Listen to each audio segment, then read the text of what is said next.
Hello hello les amis et bienvenue sur cette nouvelle vidéo donc sur la chaîne de Investir au féminin. Donc je suis avec Coco, mon associée. Donc du coup aujourd'hui on va répondre à une question qui nous a été posée beaucoup sur les réseaux sociaux. Est-ce que c'est mieux d'investir seul ou en couple?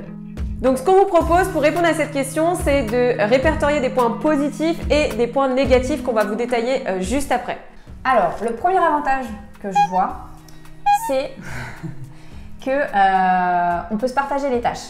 C'est-à-dire que quand on est deux, on n'a pas forcément les mêmes affinités sur les mêmes domaines et que naturellement, moi je vois avec mon conjoint, c'est ce qui s'est passé. Je vais m'occuper plutôt de certaines choses, typiquement la recherche de biens, la recherche de financement. Lui il va s'occuper plutôt de la partie travaux et que ça va s'équilibrer comme ça. Et ça va nous permettre, si en plus on a un boulot en même temps, de trouver le temps pour pouvoir faire un investissement en plus de notre travail au quotidien. Donc le deuxième point positif, c'est que vous allez pouvoir partager en fait vos émotions. Si par exemple vous êtes dans un moment stressant, et vous pouvez en parler à votre conjoint ou votre ami avec qui vous êtes en train de faire cet investissement. Et c'est vrai que c'est vraiment top parce que l'immobilier, c'est stressant, on va pas se le cacher. Je pense que ça soit toi ou moi, on l'a clairement vécu comme ça. C'est des moments quand même de stress, on parle de gros montants, de gros argent. Et du coup, c'est quand même cool quand tu peux juste partager tes peurs, tes doutes, tes émotions à ton partenaire. Le troisième avantage que je vois, c'est que le fait d'investir en couple et donc d'investir à deux, ça permet d'avoir un pouvoir d'achat plus important et donc d'avoir une capacité d'emprunt plus importante. Ça permet d'aller plus vite et ça permet aussi de se positionner sur des projets avec des montants supérieurs. Donc le quatrième point positif, c'est que deux cerveaux valent mieux qu'un. C'est sûr. Alors en effet, vous n'avez peut-être pas la même formation que votre partenaire, vous n'avez peut-être pas fait les mêmes études, vous n'avez pas la même peut-être vision sur certaines choses et du coup, l'objectif c'est de réfléchir ensemble sur le projet que vous êtes en train de réaliser et de vous entraider en fait. On va passer peut-être au point négatif. Oui, il faut aussi le dire. Le premier point négatif que je vois, c'est que si on n'est pas fait pour travailler ensemble, et ça peut arriver dans un couple, ça va être très compliqué d'investir dans l'immobilier parce que ça va être une source de stress et du temps à passer. Donc il faut, avant de le faire, savoir si vous êtes capable de travailler ensemble. Ouais.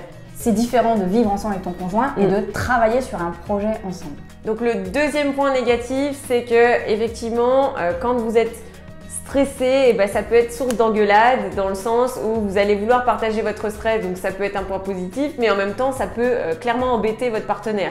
Donc c'est bien et c'est pas bien, mais voilà, il faut savoir que effectivement ça peut être source de petits tracas, de petites engueulades. C'est clair, ça rajoute une source de conflit potentiel en plus dans votre vie du quotidien. Troisième point négatif, je pense qui est vraiment hyper important, c'est comme quand tu crées une société avec un associé ou comme quand tu te maries, il faut que tu envisages le pire scénario qui est la séparation. Et de te dire clairement au début quand tu investis, ok, si on se sépare demain, comment on voit les choses, comment on gère les choses.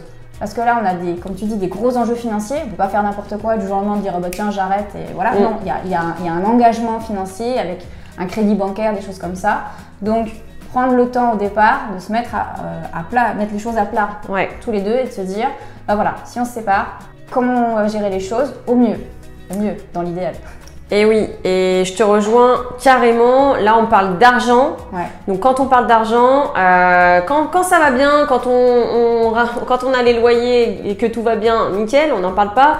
Par contre, dès qu'il y a un souci et qu'il y a de l'argent en plus dans la problématique de couple, alors là ça peut devenir une catastrophe. Donc je te rejoins carrément, autant mettre à plat les choses. Si on se sépare, qu'est-ce que tu gardes, qu'est-ce que je garde, comment on fait, est-ce qu'on vend, au moins on pose les choses à plat directement. Il faut savoir par exemple que certains investissements tu ne pourras pas revendre tout de suite. Si tu t'es engagé au niveau de la banque sur certains montages financiers, il faudra que tu gardes le bien peut-être par exemple, je sais pas moi, 5 ans ou des choses comme ça. Il faudra que tu en aies conscience et que ton partenaire en ait conscience et que vous soyez engagés tous les deux sur ce principe-là.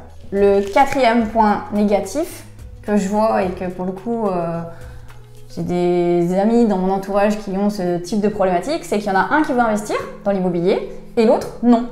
Donc du coup, là, investir en couple va être compliqué. Il va falloir déjà, à mon avis, plutôt faire ses preuves en faisant un premier investissement, donner envie progressivement à ton partenaire. Faut pas le forcer en fait. Si vraiment il est hermétique à l'immobilier, faut pas le forcer parce que ça va être une catastrophe. Donc peut-être lui donner envie, lui montrer. Et du coup, ça peut être aussi dans le couple une source de frustration, de dire je suis seule à porter le projet, je suis seule à investir. Le niveau d'investissement va être différent entre les deux personnes.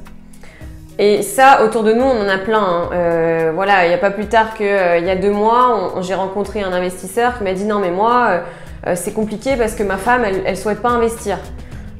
Oui, mais est-ce que tu lui as expliqué l'intérêt de ce que tu fais? Est-ce que tu lui as montré les chiffres? Parce que peut-être qu'elle a besoin d'être rassurée, parce que peut-être que ça lui fait peur, parce qu'il y a des gros montants et parce que c'est vrai qu'on parle beaucoup d'argent et on prend beaucoup de risques. Donc il faut, je rejoins Coco, tu fais ton premier investissement si vraiment tu sens que ton partenaire il est out complet, tu fais ton truc à ta sauce, voilà, tu lui partages quand même un petit peu de ce que tu fais parce que c'est pas bien non plus d'être dans le secret, surtout quand on est dans le couple. Et après, si tu vois que ça fonctionne, et bah, tu partages tes résultats et là, peut-être que l'intérêt va venir par la suite. Parce que c'est toujours plus facile de dire voilà, j'ai réussi, regarde les chiffres et de montrer ce que tu as fait. Et là, les gens vont te poser des questions, vont dire ah ouais, tu as réussi, c'est bon, je commence à te croire. Que d'être tout seul en fait au départ dans ta réflexion, tu essayes de convaincre alors que tu n'as pas encore fait le projet et du coup, les gens n'ont pas envie de te croire en fait. Et je rebondis sur un truc que tu dis, c'est présenter les chiffres. Il faut aussi savoir ton conjoint à quoi il est sensible. Parce que peut-être qu'il est sensible aux chiffres en disant tiens je vais me faire des revenus complémentaires, mais peut-être que ça lui s'en fout complètement et que ça peut être plutôt de se créer un patrimoine et d'avoir un bien à lui et le faire joli par exemple. Ça peut être la déco intérieure qui va être quelque chose de bien. Ou alors ça peut être, il va se rendre compte qu'il aime bien le contact avec les locataires. Ouais. Donc il va s'occuper de la gestion, de la recherche des locataires. Ça peut être quelque chose qui lui plaît. Donc peut-être essayer d'identifier aussi qu'est-ce qui pourrait dans le projet immobilier l'intéresser. Donc voilà les amis, les points positifs et les points négatifs selon nous et notre partage d'expérience par rapport au fait d'investir en couple ou à deux tout simplement. Donc si vous avez d'autres questions, n'hésitez pas à les poser juste en dessous de la vidéo, on vous y répondra et ça nous donnera des idées par la suite pour qu'on fasse d'autres contenus avec Coco. Et en tout cas, si vous aimez ce type de vidéo, mettez un petit pouce en l'air et abonnez-vous à la chaîne. Merci pour votre suivi. Salut, salut. Pourquoi t'as limité un pouce en l'air? Ah ouais.